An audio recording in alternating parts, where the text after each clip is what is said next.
So Starbucks started in 1971. It was just a narrow little storefront in Seattle's Pike Place Market.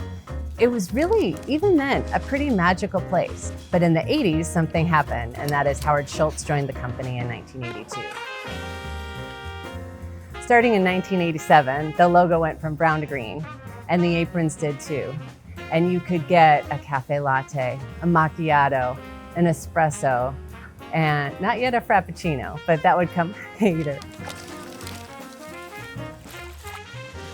Even after Starbucks became a coffee house, there was always that magical connection between Starbucks and the customer. People could sit and stay, they could listen to music. It became a third place. Third place, a term first coined by sociologist Ray Oldenburg. It means the place where people spend time between work and home. And that experience was really what the world was looking for. And it started to grow in a way I don't think anybody could have imagined.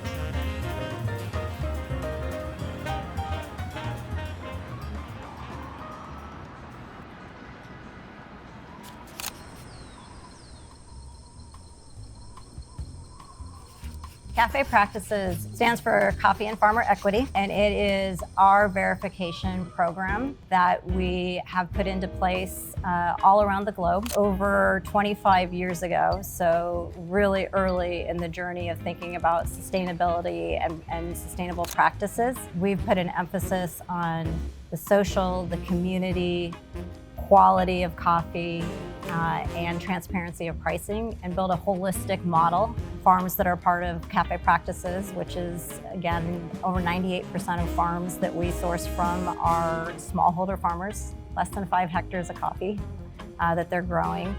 And Cafe Practices as a foundation has allowed us to holistically work in ways that are bettering the lives of the farmers, increasing the yields, and doing it in a really responsible way from a sustainability practice.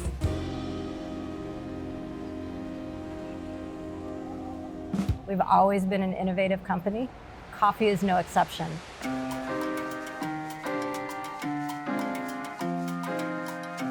To ensure we keep innovating is testing, piloting. Our research and development farm, Hacienda Alsacia in Costa Rica, is designed just for that. It is an innovation center. It is a hub for creativity, and whether it be on farm where we're doing things with soil, reducing water, using different equipment to ensure that we have proven to ourselves that these are great practices so that all farmers have access to it is critical.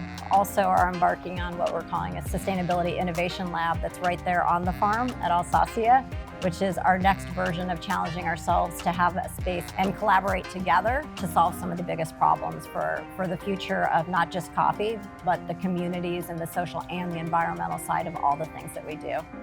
So we're not stopping.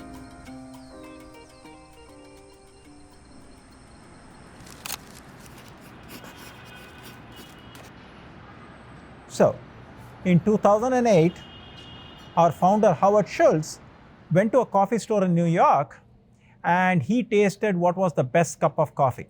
And that best cup of coffee was brewed on a machine called the Clover. And the Clover had a great following.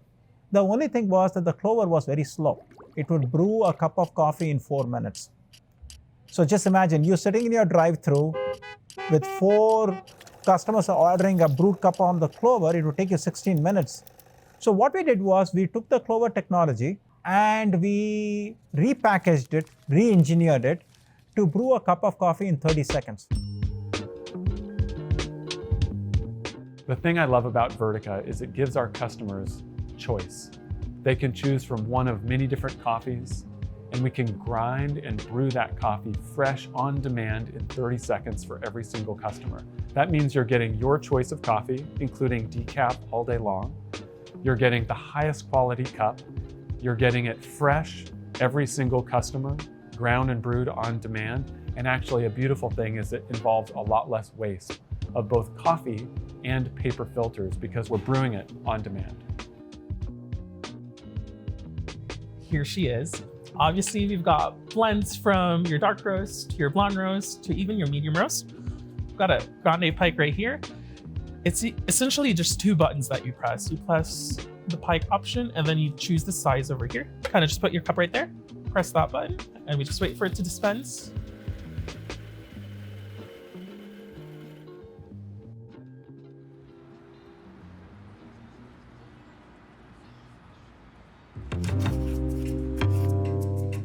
Innovation comes from a culture that is built around challenging the status quo. And challenging the status quo is the DNA of Starbucks. The best way to get to a great idea is to have a lot of ideas.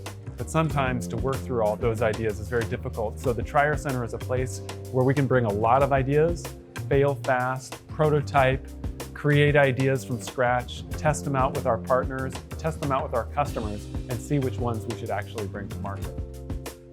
So the way to think about Trier is, instead of someone sitting in the corporate office coming up with a solution, what we do is we engage with the 25 partners who are rotating through Trier. They solve the problem, they figure out how to solve the problem, and the rest of the building figures out how to make that solution happen. One of the things that's special about Starbucks is customers can find a drink that is truly just for them. My favorite Starbucks drink is a tall oat milk latte. I have to say it's a black coffee. It's a double tall non-fat latte. My favorite is the iced shaken oat milk espresso. The brown sugar oat milk shaken espresso, but with 2 extra pumps of white mocha in there. Makes it a little creamy. It's delicious. Venti iced soy vanilla matcha, and I add salted cream cold foam on top. In the nearly infinite combination of drinks that customers can now get at Starbucks, one of the things that has really become popular over the last few years is cold foam.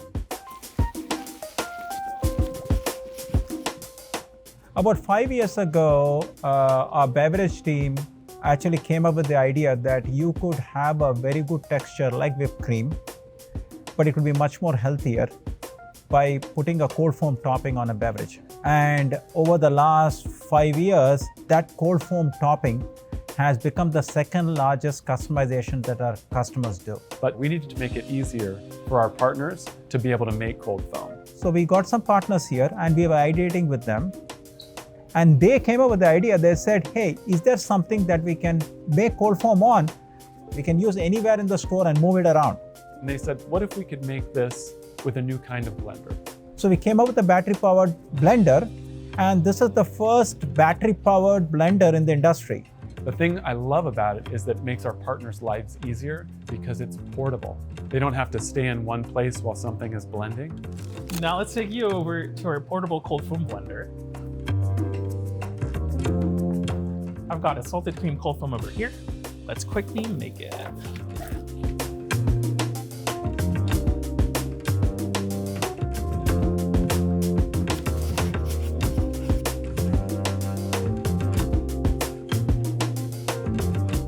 And there you are, salted cream cold brew made with our portable cold foam blender. So everything about it is based on the partner needs, and that was all done in the Trier Center. So between ease of use, less waste, and more efficient for our partners and customers, we love the portable cold foam. How do you measure innovation in Starbucks, right? One way of measuring it is the new products we put out and what the customers like, right? The other way of looking at it is, and that is a tangible way, if it is really novel, you should be able to get a patent on it. So we get roughly about 50 to 55 patents in a year, okay? And about 6 years ago, we were doing about 5 to 6 patents a year. So if you measure Starbucks innovation, and this is, you can go to the patent office website and you can Google Starbucks and you'll find all the patent filings. So our innovation has gone up 10 times since Trier was set up. So everyone asks me, how do you know that innovation has gone up since Trier was set up? Go look at the patents. And that's why I put up the patent wall. And the patents are the embodiment of that. It is living proof that we are innovating and we are much better than everyone else in the industry.